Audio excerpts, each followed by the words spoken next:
This week in my class, we're talking about nonlinear pedagogy. And one of the things we're talking about, I got from an article that Mark Upton wrote, The 7 Principles of Nonlinear Pedagogy. And so the one that I've kind of focused on or tried to get the students to think about is prescribing a task, not a movement. And so in a lot of the discussion that we have, the students tend to focus on the details of moves instead of the goal or the task that they're trying to accomplish. And so I see this a lot, in basketball and coaching. The first thing that we do as coaches isn't to give players a goal, let's say make a basket or make a pass or dribble from one end of the court to the next, but we focus in on the details. So as soon as a player takes a shot, we immediately stop them and tell the player, no, you need to do this, you need to do this, your elbow needs to be here, your feet need to be here, your knee needs to bend this way. As soon as players pass the ball from one to the next, they're stopped. No, you need to throw with 2 hands, fingers or thumbs down, follow through, and we really focus on the details, and we don't really give players the chance to just pay attention to the goal.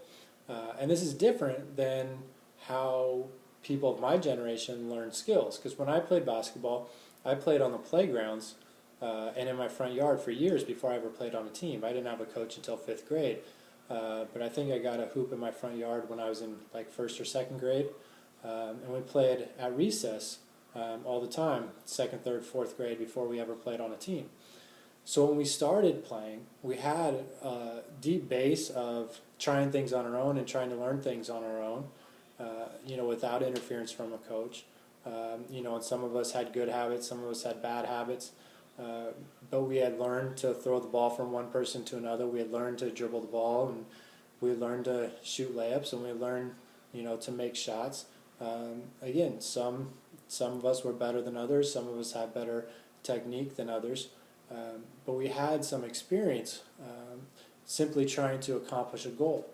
And so then those who were less successful could get a little bit more, coaching or direction on what they might be able to do to be a little bit more successful. And those that could, accomplish the goal with some success got a little bit less instruction. So, but in that way we were kind of self-taught, and we learned through trial and error. And then when we got in games, we didn't overthink our technique. One of the problems with immediately starting with explicit instruction when teaching a technique is that it's less resilient to performance pressure. So you get players in a game, end of game situations, they start to think, overthink, and then you get to the choking phenomenon. So by learning more implicitly or through trial and error, skills will tend to be a little bit more robust.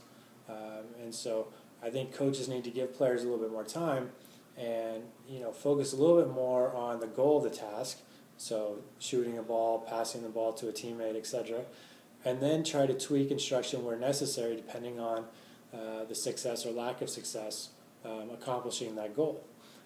And so the goal might be first, I watch a player shoot and, oh, all right, let's see you make a shot.